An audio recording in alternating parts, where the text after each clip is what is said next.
Hello, YouTube land. It is back. We're back for another week, episode number 8. It is Sunday, May the 22nd. Man, what a week. It was a good baseball week. I think a good personal week for a lot of us. We had some good things happening in the chat. So this week, joined by Drew and good friend Barrick down as well. Kenny unfortunately had a storm come through, knock the power out. So hopefully, maybe it'll come on. Who knows? As he said in the text, good or bad, I guess, depending on how you choose to see it. So, but we're definitely glad to have you. We'll see if Kenny, Robbie, or Ryan can hop on at some point here as we get started. But yeah, certainly looking forward to chatting about some baseball a little bit and seeing how everybody's doing. Drew, have a good week, bud. Yeah, good week. You know, a little school, a little teaching, little baby shower today. So it's some people obviously are YouTube people might know, but some don't. I have a little boy that'll be born probably in the next 4 weeks or so. Love it. Maybe a little later, but yeah, had a baby shower. It was fun. A lot of good things going on. Got to talk with some people and see some people. So yeah, awesome week. Love it. Good to hear it. Barrick, you surviving the world back down in Louisiana in the heat. Yeah, we're living. That's the biggest thing, man. Just like the heat hits you so early here, and it gets to the point where it's like 95, 96, and you're just like, well, I guess I'm not going outside today. So I will not miss that part whenever I leave this lovely state.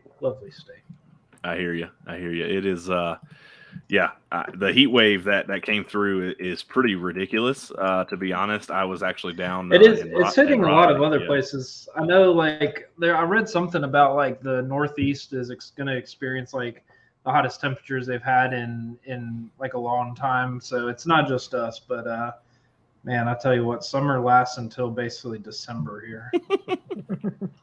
I hear you. What fall? Yeah. No, seriously, fall, spring, not a thing. Yeah. Summer only. Well, we are thankful to be joined by good friend Robbie Swab Hello, here. Rob. Oh, that's what he looks like. Oh man, look at that shirt too, buddy. Oh, I love it. I have like I love the current uniforms, but sometimes I wish they would bring that thing back. It is such a sweet uniform and logo. So yes, best legacy uniform in anywhere.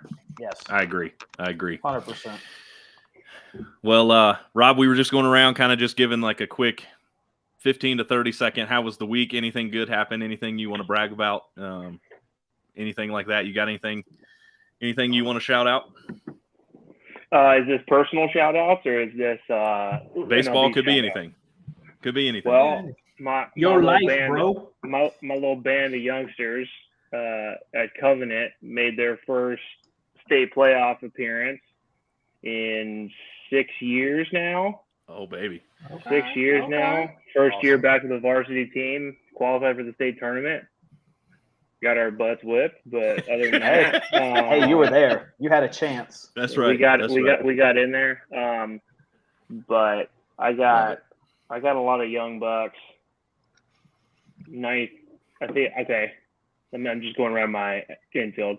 9th grade at third, 9th grade at short, 8th grade at second, 9th grade at first, 10th grade behind the plate. My 2 best pitchers are 9th grade. Love it. So lot to build on. I got some good young ball players. It's just you can't help being in 9th grade and playing against seniors and the physicality, the experience, all that kind of stuff. But it was good for us to be in there and had a lot of fun with those guys. But season's over. We'll get to this later, but any Adleys in there? Any Adleys I should know about? I got one kid who could be pretty good. Okay. I got one kid who could be pretty good. We'll see if we can get him to a futures contract with the Orioles or something. No, I mean, Drew, you probably know this. There are kids who, not necessarily with a swing, because a lot of the hitting tool comes with power and just being more physical. But kids whose arm actions are just super easy, and they just throw the baseball well from wherever they are. I got a kid who plays, and the arm action is just really, really good, and he can spin it. And so you know how you can do with a couple of good pitchers in a high school baseball season. Mm-hmm. Like a Steph Curry of baseball, can we say? Yeah. Yeah. Well, all I hear from that is you've got a very moldable team, so we definitely look forward to seeing what happens in the future of the program for sure. And yeah, we'll see. Yeah, we'll see. Love it. How's everybody else doing? Well, we were talking about how the Heat decided to come and join the party this week. It's been a hot one. We were letting Barrick know that we were thinking about him, and I was actually down in Raleigh, did some outside kind of yard work for some family down there, and I tell you, Friday it's like 97 with a heat index of like 101, and that was a sweltering afternoon of work. So definitely, hopefully, that's November for us. Yeah. Yeah, so I'm glad to be back on my mountain. Glad to have some actual spring temperatures. So I'm going to enjoy that hopefully this week. So yeah, looking forward to it.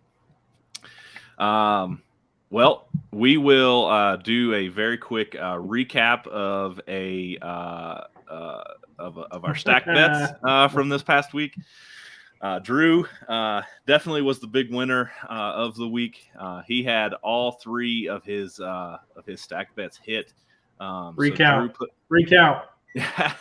Drew put out a total of 70 stacks on the week. He put 50 stacks that Angel Hernandez would have greater than a 90% call rate in the game that he had, and lo and behold, he did it. So that was the one I was kind of secretly hoping wouldn't hit, just so we could then talk about again how bad he has been consistently. But he did it, so good for him. So Drew on the week took home 140 stacks, and so he will start later in this episode. He will start the evening with 210 stacks because he will get 50 more added to his pool tonight. Robbie, also big winner this week. He put up 50 stacks that the Braves would take home 3+ wins. The Braves hit the number on those there. So Robbie takes home 100 stacks this week. So he will start the bets later this episode with 150. Barrick threw out one stack this week that we at least took note of. I think if I am remembering correctly, I think he tried to get on the Orioles train that was kind of going the opposite way, but I don't know if he ever fully locked it in or not. No, I didn't. Yeah, I didn't lock in on that.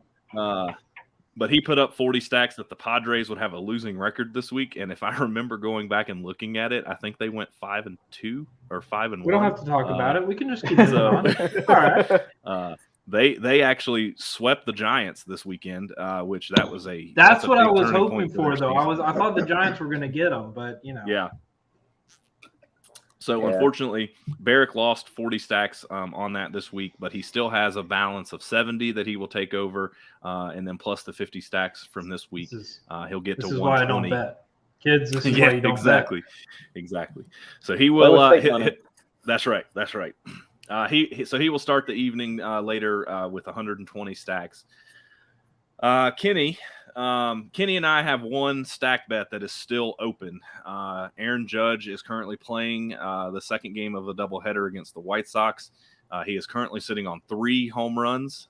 If he can somehow muster one more in this Sunday night baseball game, Kenny and I will have that hit. Kenny had the Braves wearing the blue jerseys more than once this week, so he hit that for 20 stacks. Which before we hopped on, I was telling the guys he kind of slid that in there without me being able to put up much of a fight. I wasn't paying too close attention apparently, but I don't know if I'm going to let him go jerseys again. They had 6 road games this week, so I felt like it was pretty set that they were going to wear those more than once, but. Drew did enlighten me that apparently the blue uniforms had not made an appearance due to a shortage in the supply chain, and so this actually was the first week that we did wear them. But I don't know if I'm going to let him get away with easy money on that. So far, so Kenny no red jersey bets. No red jersey bets. Even though they only wear those on Friday, so that would be a really dumb bet. So maybe I'll let him do that in the future if he says more than once. So. So currently he has won 40 stacks in that. He lost. He put up 20 stacks. The Braves would beat the Brewers on Monday. And he also lost 5 stacks because he said on Monday the Dodgers would not score 5 runs, and they did. They beat oh, shoot, I forgot. But I think there was the Rockies, and I think they beat them 5-4. So and then last but not least, myself. I bet big on the negative side, and it kind of came back to bite me. I put up 30 stacks that the Orioles were going to lose 5 games or more this week and go 2-5, and was looking real good until the 9th inning today, and the Rays somehow squeaked it out, and they went 3-4. So lost 30 stacks on that. So my last hope to have a decent week this week is going to be Aaron Judge hitting 1 more home run, which I thought I had in the bag when he went 2-for in game 2 of that Orioles series after sitting the first game. And here we are now hoping that he pulls something out. It looks like he's going to get 1 more AB in this game. They're in the bottom of the 7th. It's nothing. So you're saying it needs to be a big one. So. Yeah, if he's going to hit one, it's going to matter. They're at the 5. They're in the 6th hole with Florial right now, and he's hitting 2. So he's going to hit in the 9th at worst. He'll hit in the 9th. He's going to hit. He's either going to hit in the 8th or the 9th, but probably only 1 more because it's a 1-1 game, or it's a 0-0 ball game, and they're the home team. Knowing my luck, the order will somehow shake out that one of those guys hits a solo home run and he doesn't come up in the 8th, and then they win at 1-0 and don't even get an at bat in the 9th. That's how my week seems to be going. He'll still lead off the 9th. He'll lead off the 9th. Yeah, exactly, and then they won't need it. So, all right. Well, Drew, interesting fact about the Angel Hernandez bet. Okay. There's always been a big discrepancy in the umpire scorecard and the scores that the MLB gives these guys. It's because in Major League Baseball umpires' collective bargaining agreement, there is a 2-inch gap or a 2-inch window. Right. I never knew that. That's why I went with the scorecard, because the scorecard doesn't give that 2-inch gap like the Major League umpires one use. Obviously, you don't get access to that either, but that's why his scores have always been in the 95th percentile or whatever versus umpire scorecard where he's been below 90% before, obviously. But, yeah, so I read about that as well. So, basically, he needs to miss it by a ball length or more to actually be dinged for it. Well, when you miss by 6 to 8 inches at times, yeah, that's more than a ball length. That'll get you. Yeah. Still, he's good enough to do 95% on all that. Well, that's what I was going to say. Like, I mean, to get to the MLB and the umpire ranks, I feel like you have to be pretty consistent at that point of getting within a ball length. So the fact that that's even in the collecting bargaining agreement is kind of a joke to me, in my opinion, because, I mean, that's not a strike. It's not even close to a strike, to be honest with you. So, correct. He just gets caught up in the moment. He gets caught up in the moment. I'll tell you, social media doesn't do umpires any justice either. I for some reason, I guess it's because maybe the phones are listening to us or something like that. But it's one of those things where these videos start popping up on my Twitter feed, and I've seen several videos this week where all of a sudden, a catcher's dropping the block a ball in the dirt, and the umpire's ringing a kid up in high school or some level like that. And knowing my temper at that age, it would not have been any good for me to be in that situation. So we'll kind of leave it at that. But yeah, I did not take kindly to umpires not doing their job when I was at that age. So. I know we're talking about umpires, and I don't know where this is or if this was on our agenda this evening. But did y'all see the umpire that ran into the guy at first base. And the Kid hit a bases loaded. It was a bases loaded double, and I think he was the tying run. He'd have been at second base, and it was a 4-man crew. He cleared the bases, so he's the tying run going to second base, and he was actually safe at second. And then somehow, miraculously, whoever was supposed to be there punched him out. And I don't know if it was the guy that ran into him or not, but with a 4-man crew, you should never cross paths. Yeah. What are you doing? Bases loaded. It was 11-7, bottom of the ninth. Kid hits one off the wall, clears the bases, makes it 11-10, rounding first base, hits, runs into, and he gets knocked over by the first base umpire. Gets up, tries to go to second base. They throw the ball in. He gets called out on a pretty controversial call to end the ball game there. Oh, man. Yep. Not to mention, the guy behind him was the conference player of the year and the best hitter on their team. Oh, man. With a chance to tie or take the lead in the ball game. Well, if he's on second, he's getting intentionally walked anyways. That's true. So cool. I guess, I mean, you know, we're always good for going off on a good tangent. So in that instance, does the play not become dead at that point? I don't know the rule book enough to know, but I feel like contact with an umpire, the play should be dead, and that it would be umpire discretion whether or not he would have made it to second or if they just send him back to first. And it just is the unfortunate incident of running into the umpire. But that's what I would think the call would be. I think if you call the umpire interference and you leave him at first, you have to leave the runner on third. The runner that scored from first has to stop at third.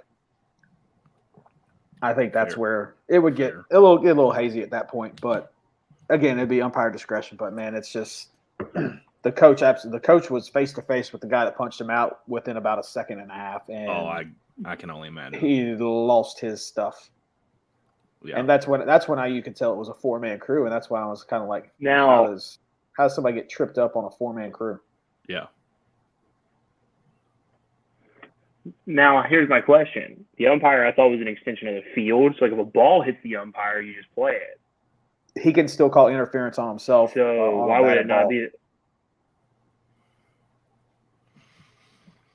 So if he finds himself out of position. And it's a play where if he was in the proper position, it wouldn't have affected the play. He could call interference on himself and somewhat correct what was wrong, basically. Correct. Man, that's tough. To do that. Yep. Like you said, though, I think for the most part, I think the three of us have umped. Barrick, forgive me if I've overlooked your umping experience there, but yeah, I think in a 4-man weekends, yeah, in a 4-man crew, like you said, Drew, I have no clue why that guy. The proper protocol for him is he should circle first base around and then come from the inside and trail him, no different than the first baseman does. He should trail him. He should either be trailing him or let's see, bases were loaded, so that means the second base umpire should have been in the middle of the field. Yeah. So the only thing I can think of, he doesn't even need to trail him. The only thing I can think of is that the third base umpire goes out to watch the ball. Second base umpire moves he shouldn't move. Home plate umpire may go to third, and then the first base umpire should come home. So did he run into him rounding, like doing a banana going to first? I mean, there's no video of that, and that's what I want to know is how does that happen? He ran into him after he rounded first base, and he was on his way to second. He was coming directly across. Then that shouldn't happen. No. In any umpiring crew, that shouldn't happen. That guy is obscenely out of position. 100%. It's like you could kind of maybe see it if it was a 2 or 3-man crew, because there's a lot of movement that happens when you're doing two-man for sure. Yeah, 2-man for sure. With a 4-man crew, that's inexcusable. So correct. But you still got to make sure he touches first base. Yeah, but that's why you go after him. Don't knock before him. That way you see it. That way you see it. Now that we're on the umpire. Yeah, I guess that's why he was. I guess that's why he was late getting to second base and late making the call. All right. Now that we're in an umpire tangent, this happened to me. This happened to us on Tuesday in our state tournament baseball games. We had a 3-man umpire crew. I go to make a substitution with the home plate umpire. I said, number 27's going in, or number 27's coming out in the 8-hole, and number 10's going in. He said, "Oh, I'm not keeping track of that. You'll just have to tell the other coach."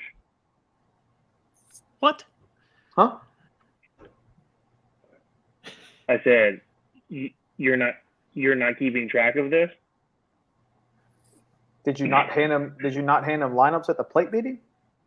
Yeah, I did. He didn't even bother pulling it out. Cool. Okay, Oh, so I my told him.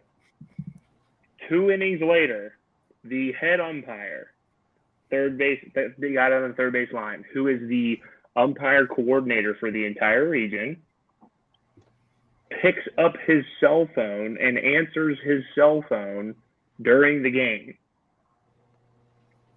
During an inning, while we were actually playing the game. Oh my gosh. You just ordering a pizza for later. Making sure the beers are on ice after the game. Can I get that delivered to home plate, please? Oh, that's bad, Rob. So I'm in a bit of a saucy mood with the umpires this week. What if he was calling his bookie? Oh man, yeah. Hey, I heard It's like, I heard guys, this I coach got the end of on the this Covenant game. School made these bets this week, so I'm going to jump on with his bandwagon. That's right. Dude, Oh. and like 2 innings before, I was having a conversation with him about like him training umpires and things he looks for, and I'm like, well, does it matter if they answer their phone in the middle of anything? Oh, I'm taking the gosh. lineup.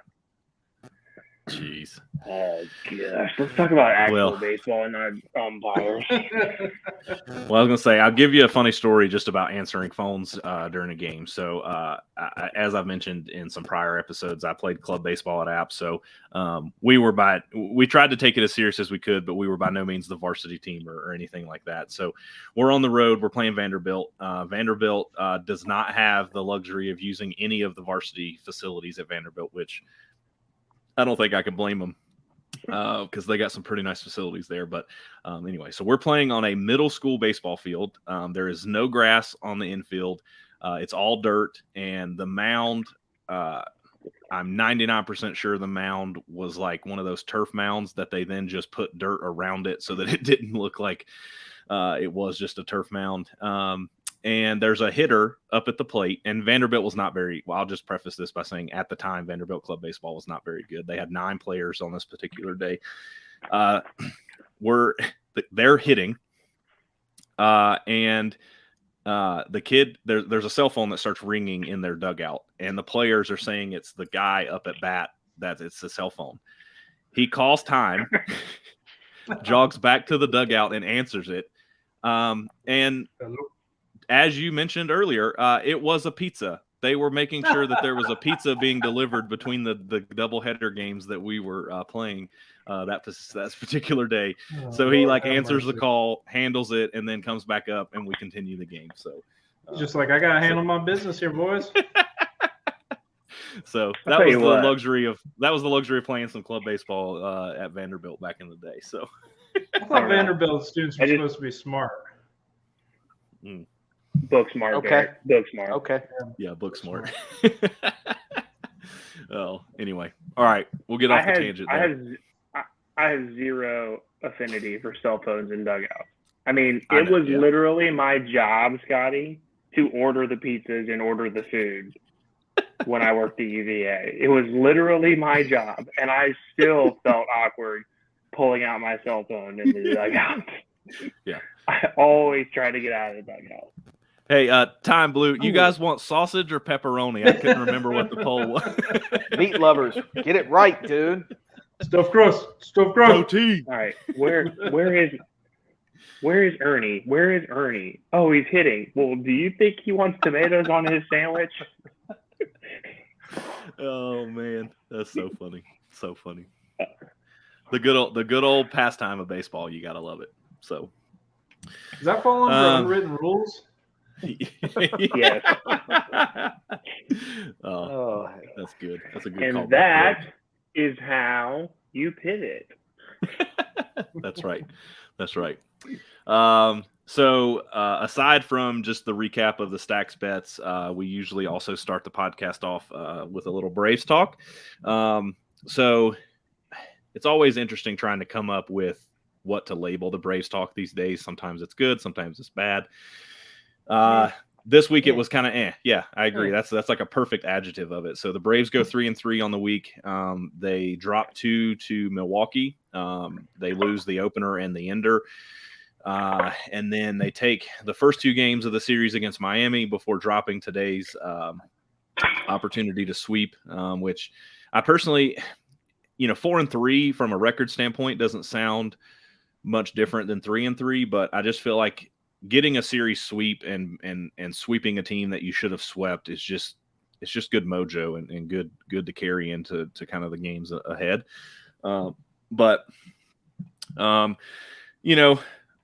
Again, it was just an week. There wasn't a ton, out there. I did jot down a few notes. So Ozuna had a good week. I think he hit 3 home runs total. Had a over 300 batting average for the week. Acuna also just doing Acuna things. He is now 8 for 8 in stolen bases. He's only played 14 games, 15 games, I think, including today. So that's a good trend that I like to see. And I just love the youthful energy that he brings to the games as well. The hilarious clip of him rounding first base when he took an aggressive turn, looking at second. And then instead of doing a sharp pivot back to first, he ran like halfway into the grass as like a big turn to get back so that he didn't have to put a lot of stress on that groin or that knee. So that was pretty funny. Definitely I would say some nerves for Braves fans, since that was where the injury that he sustained last year occurred. And so, just that was his first time back in Miami. For whatever reason, the Marlins always seem to find a way to do something to Acuna as well. So it's always a fun time playing the Marlins, but, some extra energy, I think, in there for that. Also this week, Tucker Davidson picked up his first career W. He looked very impressive against the Brewers earlier this week. And then the rest of the pitching staff, was kind of just, I would say again, put up okay performances, but there wasn't anything too crazy. Unfortunately, Ian Anderson goes 0-2 this week. He dropped I think it was the series opener against Milwaukee on Monday, and then he dropped the game today. So he goes 0-2 this week. 12 innings pitched, 11 hits, 5 runs, 4 walks, and 9 Ks. Again, stat line wise, that's not a terrible week, but unfortunately, the offense couldn't kind of pick him up there with those 5 runs across those 2 games. So pretty tough on that. Yeah. Anybody else have any thoughts on the Braves this week? They got to figure out the offense. Braves did. Yeah, they didn't. They had some guys who didn't hit well, who need to hit well. All these. Yeah. Riley, Duvall, Olsen, and we've kind of talked about that a little bit. They just need some guys to come in and start swinging the bat. Yep. I'll probably ask this a couple of times, but any moves you think they need to make, to kind of, I don't know, address that hitting shortage or anything you guys predict is going to happen, moves wise for the Braves? I don't personally think they're really lacking anything at a particular position. I think if Rosario comes back from his, IL stint with the eye and plays like he did in the playoffs, I think that'll help. They aren't hitting very well with runners on right now, and they aren't really stringing together hits. It's very inconsistent from just like a hit standpoint.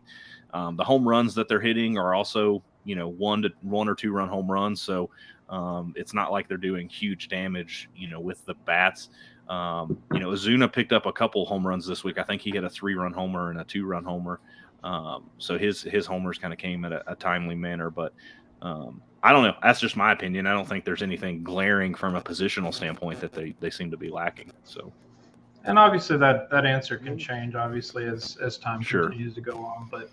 But I always think it's interesting, who falls into the buyers and sellers category as we get, as the trade deadline comes up. Yeah. I mean, I think it's one of those things, obviously, like you said, subject to change. But I don't think the Braves can be big sellers or big buyers anymore because the top prospect capital they got rid of for Olson. Yeah. And so but also I don't think they're going to be big sellers either because they're just too good. The talent level they have to up and down the lineup is a division-winning deep playoff run lineup, and it's just you have 4, 5, 6 guys who aren't hitting right now, and when that happens, I mean, it doesn't matter how much talent you got. Yeah. Maybe they'll just be like small buyers. I mean, a team like them usually does fall in the buyers category, right? Just because they're playing well, they're doing good. So maybe they're just gonna add a small piece or something that just kind of is a compliment kind of thing. And I think we've all seen that AA is not scared to make any moves. If they do make a move, I think it's more along the lines of a small bullpen piece here, a bat off the bench, or a guy that can DH and come off the bench, fill in like a platoon role kind of thing. I think those are the kind of, things that AA is going to be looking for because once Soroka comes back, once Will Smith comes off the IL, once Rosario comes off the IL, it gives you a lot more options. It gives you more time to not put Ozuna in left field, which is obviously a defensive liability. Yep. Obviously, he's been swinging the bat well. That needs to continue. For sure. I think, end of the day, if Matt Olson gets on a roll and just tries to be Matt Olson and not try to be Freddie Freeman at the end of the day, if Matt Olson is Matt Olson and hits 270 with 30 home runs, Braves are going to be fine. Yeah. But it's just getting to that point, and Matt has to get to that point where he's just like, okay. Yeah. It's just like Oakland, except for now I'm at home and everybody's here. No, dude, you're still playing baseball. It's like Oakland. You just got more at your tools at your hands than you did in Oakland. That's all. Yeah. Yeah, I think I can't remember exactly. I think it was the 7th inning today when I sent that text out to the group. The Braves had put up a run and tied it 1-1, and then worked some pretty good at bats. They had runners on first and second with 2 outs, and the pitcher had been kind of all over the place, and he gets up there and swings first pitch, ground out to second base, and the inning's over. I sent the text out in the group. It felt like he was pressing. And again, I'm fine with a guy being aggressive. That just was not a pitch that he was going to handle. It was a 2-seamer running, off his hip back into the zone, down. If he was sitting on that pitch, then I guess it's fine. It's a somewhat of a good swing, I guess.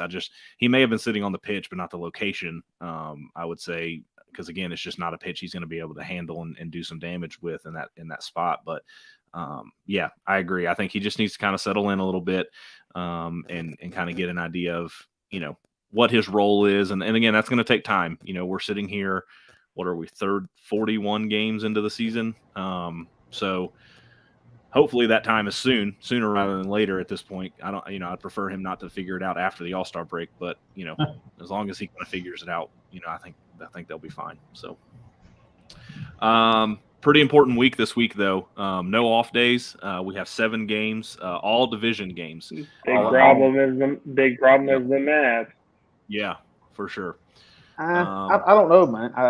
With Scherzer going down, and the Braves can reel them in here. In the next week or two. The bad part about Scherzer going down is how many times have they faced the Braves while Scherzer's supposed to be on the IL? 0.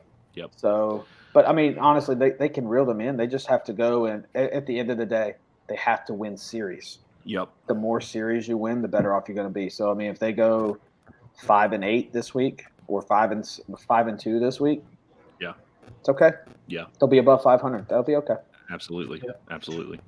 Yeah, and I agree with the Mets. I mean, they do have a pretty good team, but essentially Chris Bassett is the only arm left in that rotation, which he's pitched really well this year. That's not a knock against Chris Bassett at all. But, again, based on what they were expected to have versus what they have right now, I agree. If the Braves can kind of just, actually win some series and make some ground up, I think that would give them momentum, and you're not looking in the rearview mirror, or you're not trying to catch. It's not a catch situation. It's a let's put some distance between us and all of that. So I like having 7 games at home. That'll be super nice. 4 against the Phillies, 3 against the Marlins again. To me, that Marlins series is one that I would circle as we need to sweep it. I mean, we could have won today's game, should have won today's game on the road. So I think if we can figure out a way to win those 3 games, and then like Drew said, just essentially split the series with the Phillies, so if we can go 5-2 on the week, I think that would be pretty solid. So that's kind of my thoughts there. Anything else to round up Braves talk this week? Spencer Strider is going to be a dude before it's all said and done with. Big facts. I like him a lot.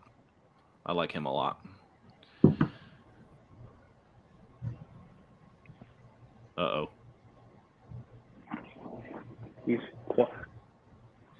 Y'all heard his nickname, right?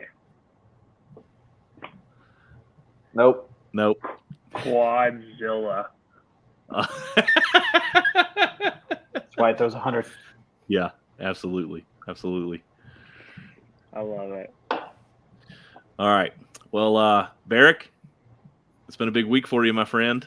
I didn't make it negative this week, even though they did go 3-4.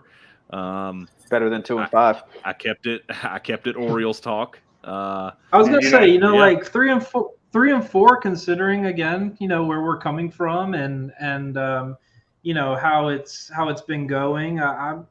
I'm good with that. I mean, they had a tough one. The Yankees series is, it didn't go well, but they're good. It's the Yankees are really good. Yeah, they're really good. So, but yeah, we got our boy up, Adley.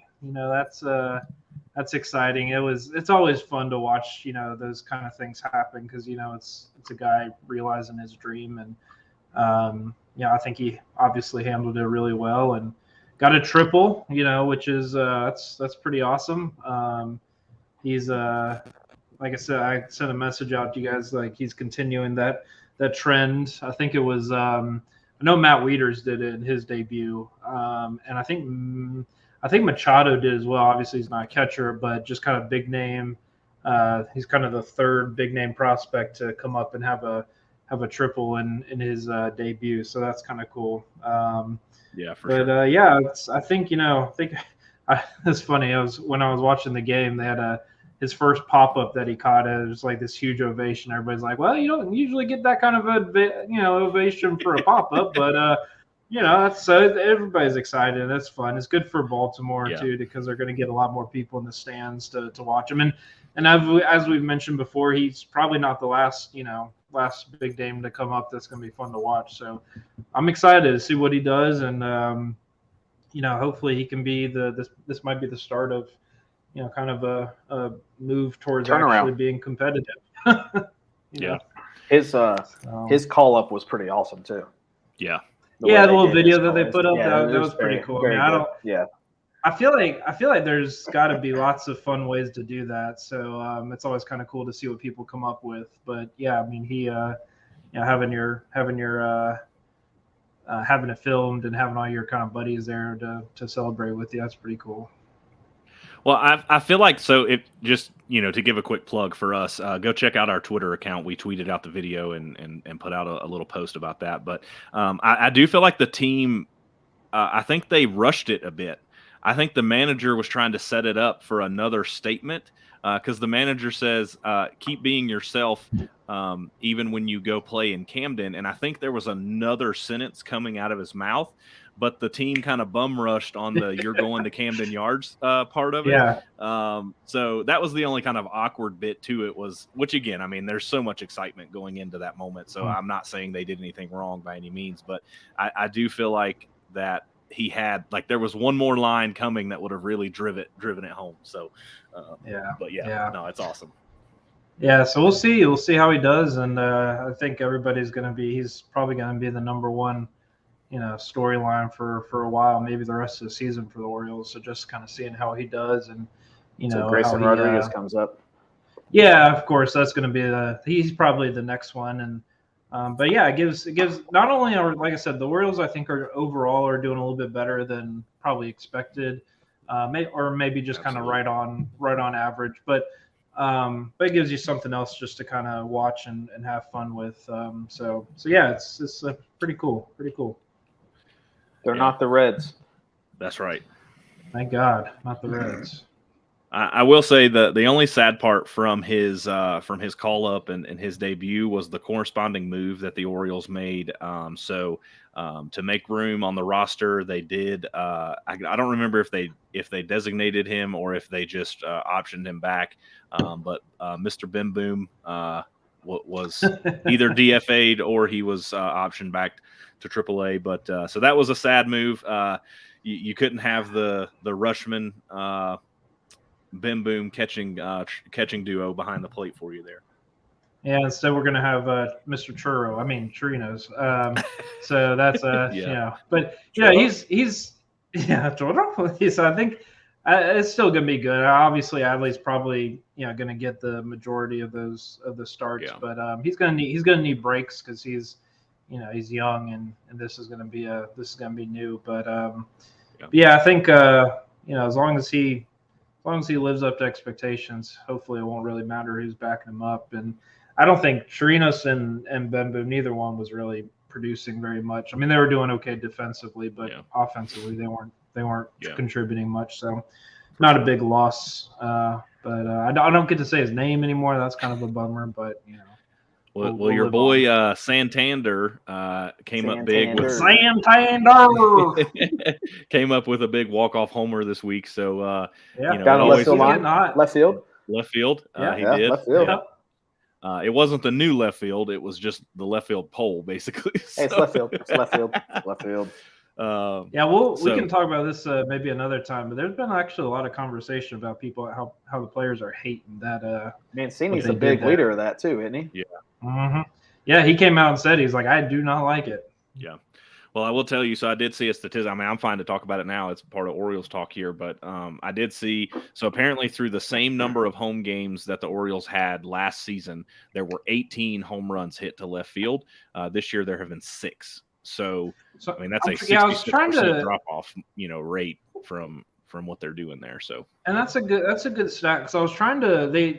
Mancini didn't really elaborate on what exactly he doesn't like about it. Like, is it an offensive? Because I think a lot of people, but I think a lot of people thought it was going to make a bigger defensive,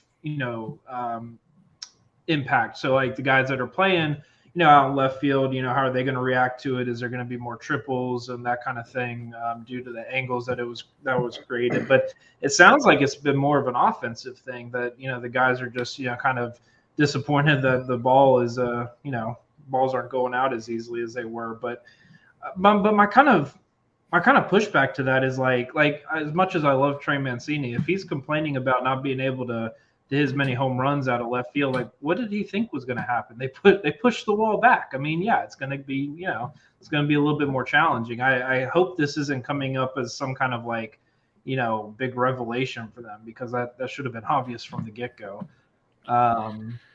Well, I think it was a bit of a surprise how far they moved it back. There are not many stadiums where literally straight away left field is 398. Like that is a center field in most ballparks. And not only that, I don't think a lot of people are also taking into account the fact that they also raised the wall. So that adds another 5, 6. I mean, again, I'm not a math. Drew would have to be able to do the scaling of the wall and stuff, but I think that would add at least another 5 to 6 feet. So now you're talking about a ball having to be hit 405, to left field. That's wild, man. And a lot of these balls that are being hit, basically, if that ball makes it to the warning track of that part of the stadium, that's a hard hit baseball. And I mean, it's just, I kind of agree with the players. I just wonder where kind of the miscommunication came between the club and that, because like well, I think they went from one extreme to the other. It's all guesses, but everybody was talking, in the preseason, if you will, that the reason for moving him back was, the Orioles have terrible pitching. It's going to, maybe help the pitching a little bit. And I don't know if, obviously nobody knows if that's really true or not, but that was the narrative coming out, was they're pushing it back to, give the pitchers an edge because our pitching staff kind of stinks right now. But, my thing is like, and I guess this is where it'd be interesting to hear from Ryan, but like, if like guys like Trey Mancini or some of the bigger name guys for the Orioles, if they came out and said, hey, like, we don't like this idea, like, we're not in favor of this, I don't know if it would have made a difference. I feel like, it feels like the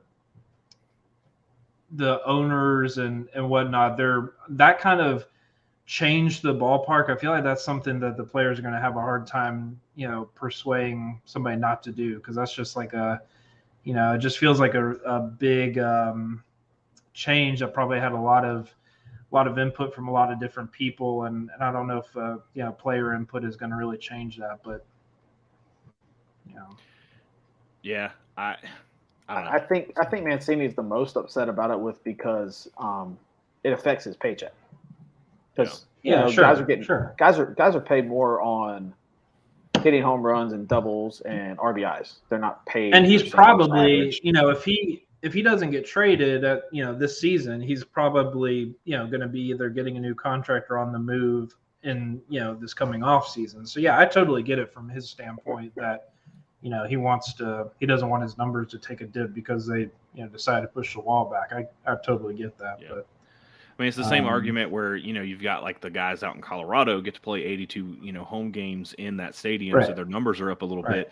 Well, now all of a sudden you've taken a power right-handed hitter. He has to play 82 games there. And, if his numbers also are indicative of the same trend right now, like if his home run production drops 66%, people are going to say he had a bad year. And it's like, well, no, they just 398 in left field. Yeah, so I do definitely get that and that. But I feel like when it comes to contract negotiations, if he has like a half decent agent, which he does, like that's an easy argument to make, and I hope he wouldn't lose much money just because of that, but.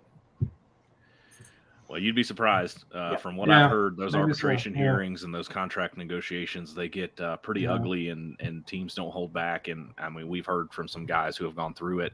Agents don't let their players in those meetings for a reason, because there's a lot of things said that, it's specific to that moment. But they want to protect the player from having to hear that, because it could sour a relationship real quick. So, see, if I'm Trey's agent, I just like take whoever is negotiating with, just bring them to Camden Yards, put a bat in his hand, and just say, okay, try and hit it over that wall, see how it goes.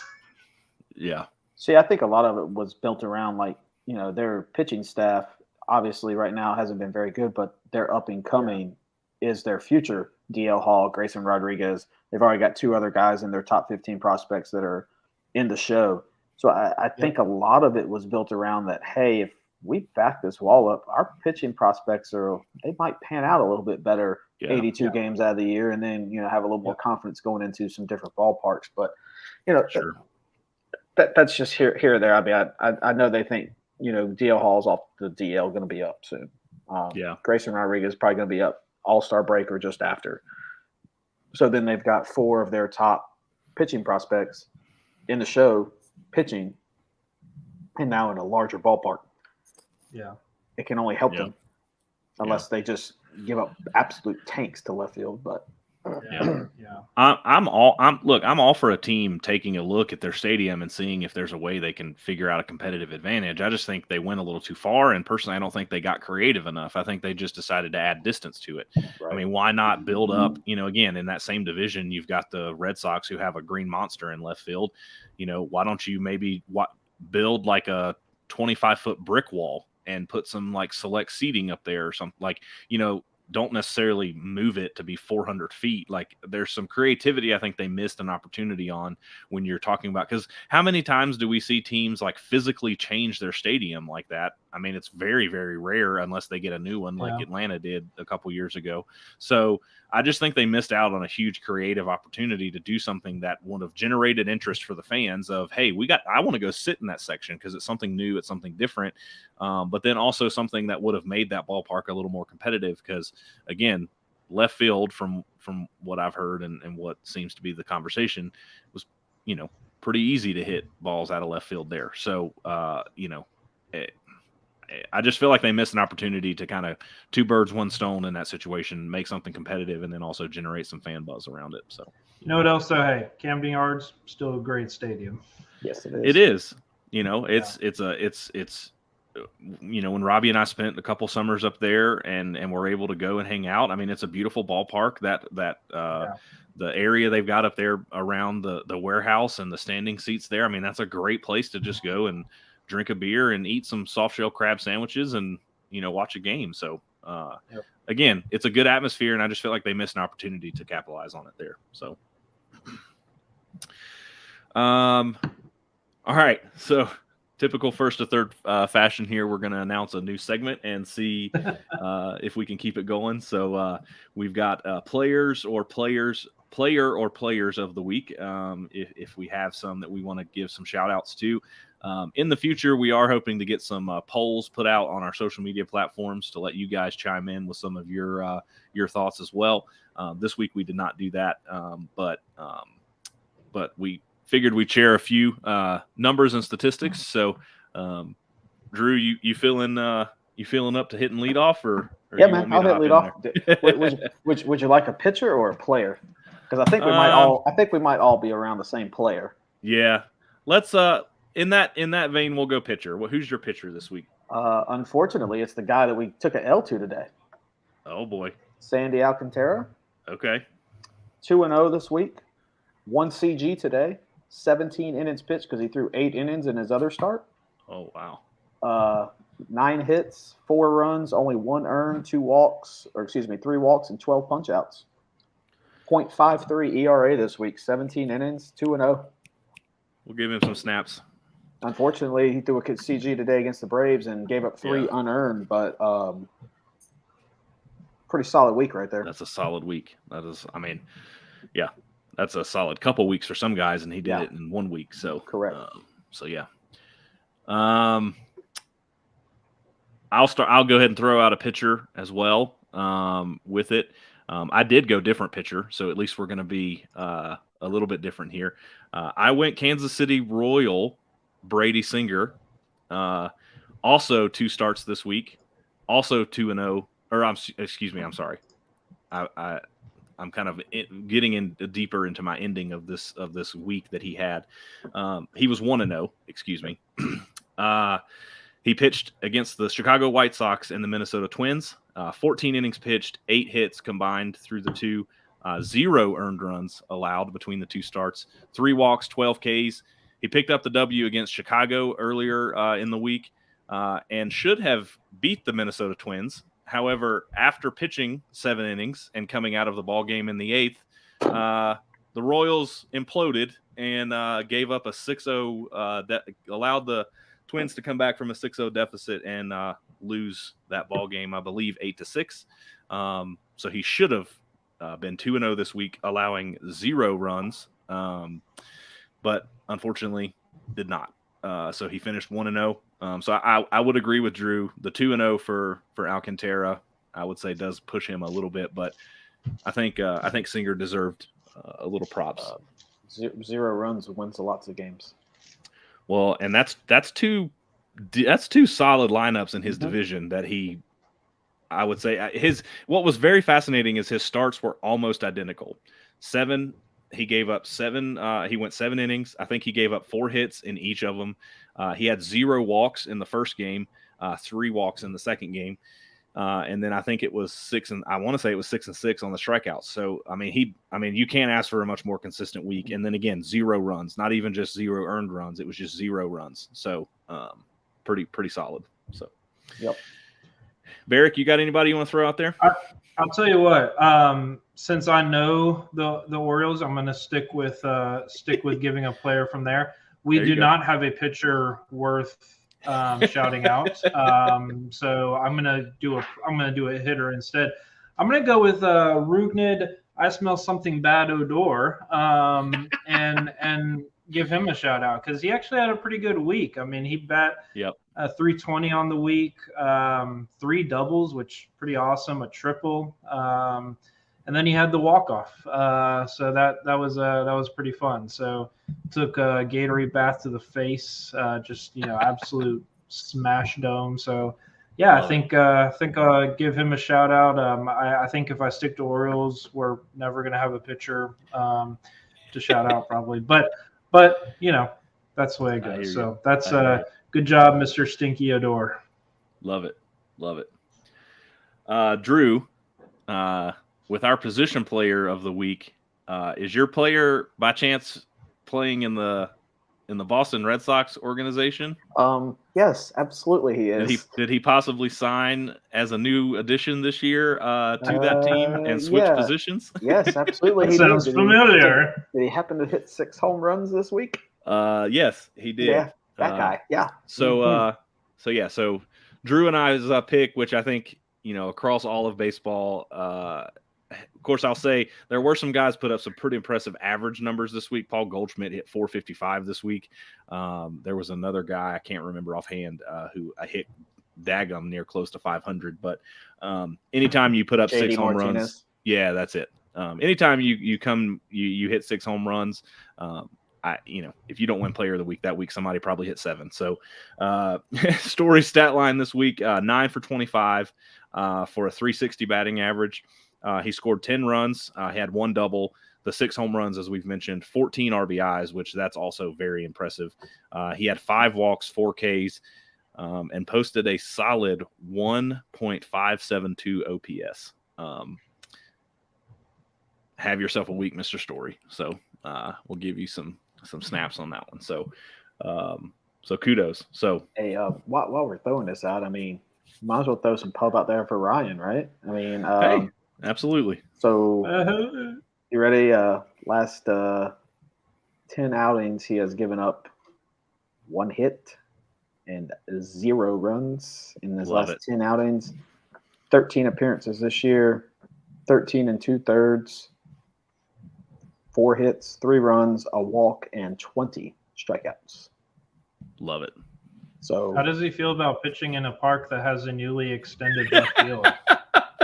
I think he would absolutely enjoy it. Why don't the Orioles give him a call? Yeah. Because I'm sure he could help the bullpen. Think we would push for that pretty heavily. So yeah, absolutely. Yeah. So shout out Ryan. So he is still grinding. Drew, I'm just blanking completely. What is the league that he plays in? It's the Atlantic League. The Atlantic League for the High Point Rockers. Grinding in the Atlantic League. So that's obviously why he's been a little MIA here recently with everything. So mad shout outs to him. He's off to a great start, and we're hoping for some big things coming from him, and hopefully that phone will start ringing here shortly before too much longer as well. So we are coming up on the hour, so I don't want to push this off too far tonight, but there were a couple things that we did kind of throw out there in our chat and agenda. This kind of seems to be front and center news, I would say, right now with MLB, and it in my opinion, it's going to be very interesting to see how this gets dealt with. So I can give you a brief kind of update of what's happening in the current situation. I think Drew has a little bit of knowledge of the history of what's going on with this, dating a little bit back, but essentially during the White Sox-Yankee series, I believe the incident occurred yesterday on Saturday, if I'm not mistaken, but Tim Anderson got very visibly upset with Josh Donaldson. It came out after the game, to which Josh Donaldson actually confirmed it, which I thought was a very interesting move on his part. Tim Anderson claimed that Josh Donaldson referred to him as Jackie, referring to Jackie the late Jackie Robinson, who, of course, is I would say a hero and a well-deservedly celebrated hero in the game of baseball for what he did and dealt with.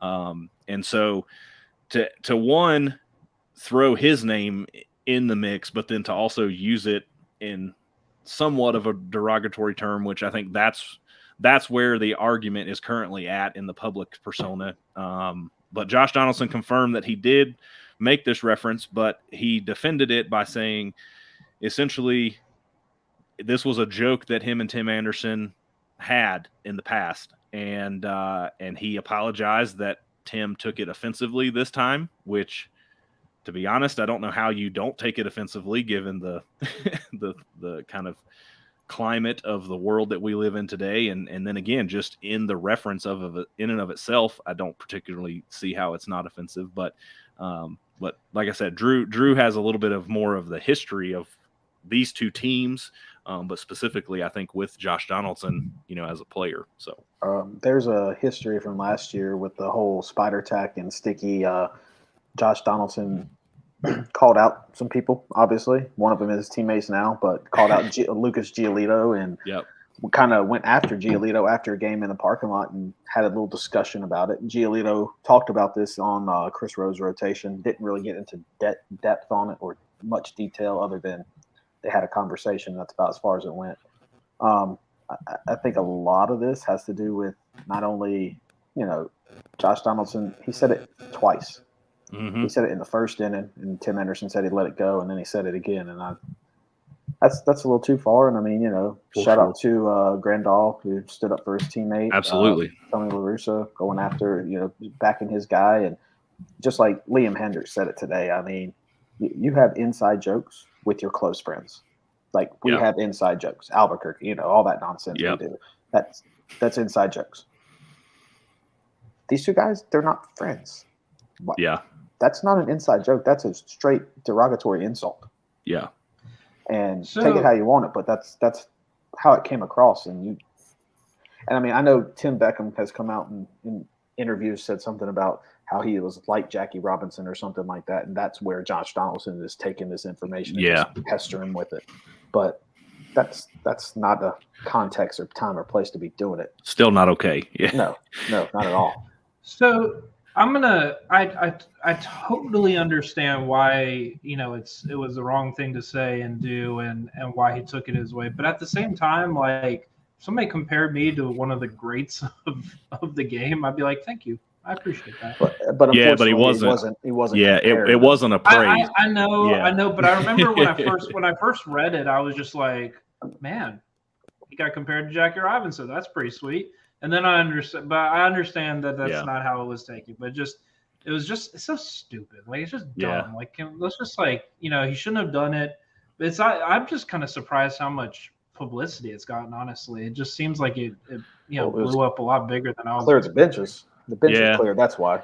I mean, that happens. That's not breaking news either. Well, I'd say the other piece of it though is the fact that Donaldson came out after the game and just admitted it. Like, most of the time that stuff gets downplayed because they'll say, "Oh, what happens between the lines?" It's just two baseball players competing, and he's done that even this season. He got into a conversation with, I think it was the I think it was the Twins catcher. I don't want to get it wrong, but anyway, he and that's basically what he said in the interview. He was like, it's just two guys competing between the lines. But then he did kind of throw the old, traditional professional, baseball player backhand at the guy and say, I don't even know who he is. I couldn't even tell you his name. That's also one of those kind of insult, things of he knows who that guy's name is. He's just, downplaying him as a nobody. But, again, I see what you're saying, Barrick, in the terms of, it kind of is what it is. But at the same time, like, I think what you also have to take into account here, and this is where we've gotten to this conversation about Trevor Bauer before, Donaldson has said some controversial things in the past. And so we're not talking about a guy who is a first-time offender per se, about this situation. So now we're talking about a pattern of things. And again, I don't think in any sports, there's room for racist or derogatory type things. And I get what you're saying of him comparing him to somebody like Jackie Robinson, but in the context of it, it's 100%. He was not saying like, great play, you remind me of Jackie Robinson. He's insinuating it strictly based off the color of his skin. And so there's just not a place for that. I don't think in any professional sports. And we've seen this before where, and again, we've played sports at different levels, and things get said in heats of the moment, and you call somebody something, and it gets called now. In these days, it gets caught up on cameras and social media and all that kind of stuff. But I can see how it can happen, but at the same time, that doesn't make it okay. And the fact that somebody gets caught shouldn't mean we just turn a blind eye to it. But so that's why I say when I was kind of leading it off, I'm interested to see what MLB does with this, because if they try to sweep it under the rug, they're just giving Bauer more fuel for his fire. It's also going to give just not a great look to a significant portion of their fan base. But I also don't want to see them throw the book at him and suspend him for 80 or 60 games either. So I don't know. If you're asking me, I don't know what the right punishment is. Do they sit him down? There should be one. Let me phrase that. Yeah. Do they sit him down for a couple games, for a week? I don't know. But I think it would be not in the MLB's best interest to just try to sweep this under the rug and act like, oh, it's just two guys, doing. So we'll see what happens. So to be continued, I guess, what the league does. But yeah, not great. It's gotten too much publicity to be swept, under the rug. Correct. Well, Tim Anderson may have had the last laugh tonight. Yeah, I was going to say he hit a 3-run homer tonight, so he may have had the last laugh tonight. Yeah. They ended up putting up that. I will say, Aaron Judge, unfortunately, did not hit a home run. Did he or did he not? He did not, because the Yankees got shut out. He did not. That is correct. He did end up getting a hit in his last at bat, but he did not. Correct. So Kenny and I fail that bet. So I now lost 75 stacks for the week. So I love it. I usually just throw this up here as a generic, did anybody else hear anything in the MLB news they wanted to chat about this week? What you got? John Means just got broken off. He just signed a new contract for basically $3 million a year for the next 2 years. So he's staying in Baltimore, which is exciting for Oriole fans, because he's by far the best pitcher we have. So that's good news. They do that to avoid arbitration, I believe, as well. Yeah. So that puts him through ARB. So good for him. We're gonna celebrate anytime somebody gets paid. So we love to hear that. I didn't honestly have a ton of MLB news myself this week that I want to chat about, but just Drew did actually say something that reminded me of something that happened this week that was pretty substantial. And this actually may be getting my timeline off, but Matt Harvey was suspended 60 games retroactively, which again, we'll also get into a moment as well. But 60 games for I believe, what did they say? The distribution of illegal drug basically within the clubhouse and cocaine, so not great, obviously, for him and whatever his legacy will be going forward. But as Drew mentioned in the connection with Trevor Bauer, he was pretty vocal on his social media platforms that this guy stood up in court and basically admitted that he had did this, which, again, I'm not going to get into the logistics and all of that stuff, but ultimately one of his teammates, unfortunately, lost his life in this process. So that's obviously not great either, and only got 60 games, and they allowed it to be a retroactive suspension, to my knowledge, and so that's quite unfortunate. And then, of course, Trevor Bauer making the case that he is having no charges brought against him and has been dealt a 2-year suspension that is not retroactive. Plus his 99 he's already set out. Exactly. So it's pretty, that's crazy. It is crazy. I mean, however you feel about the two different situations, the punishments are definitely misaligned, I think, to some degree. So I don't really have anything else more to say about that other than just the fact that we're going to acknowledge that it was news this week. But I don't know if you guys have anything else you want to add to it or not. It's almost getting to the point where it's just like, you see a punishment and you're just like, okay, doesn't make any sense. Let's move on. Yeah. So it's just like that's almost what it's come to. It's just like, yeah, exactly. But we're just like getting used to things. It's like, oh yeah, that makes no sense. All right, sounds good. Yep. There were a couple other things on our agenda, but I think we'll just push those to next week. They're not. I don't think they're too pressing. So we will dive into what we can now officially say is a recurring segment on this podcast. Stacks. Stack bets for the week. Stack on stack.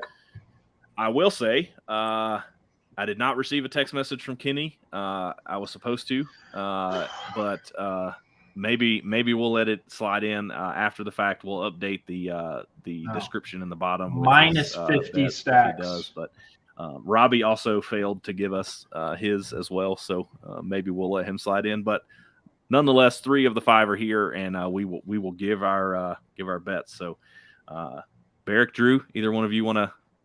Drew, you let off the other one, so Barrick, you want to lead off? Yeah, this go time? ahead, Barrick. I would type mine in, but go ahead, Barrick. I only have one. I don't know, something about keeping it simple feels good to me. I'm putting 60 stacks on the Yankees money line tomorrow.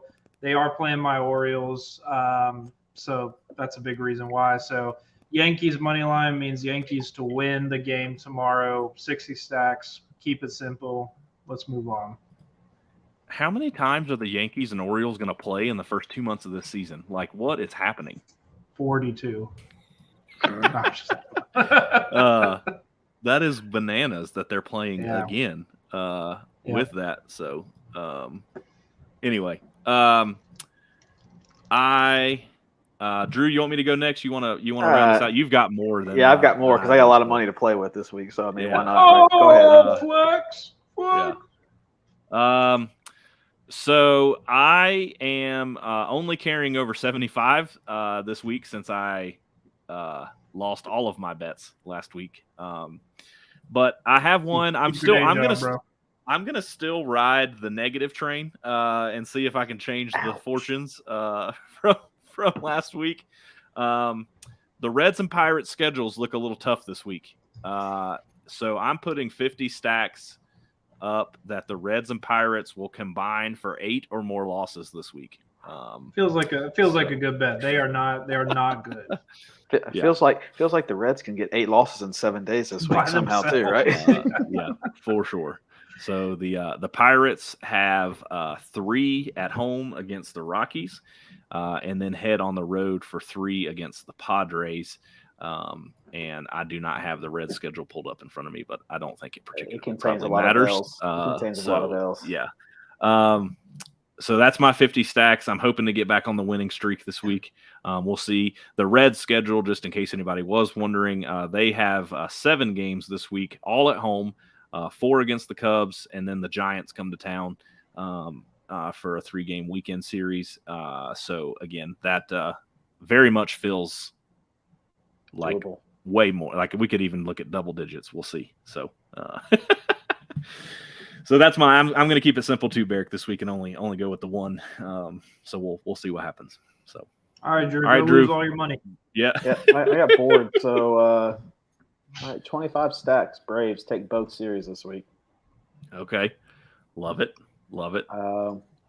So you're talking about the Padres playing, I think, was the Pirates this week. Mackenzie Gore probably going to start one of those games. Give me 25 stacks. Mackenzie Gore goes 6+. Okay, love it.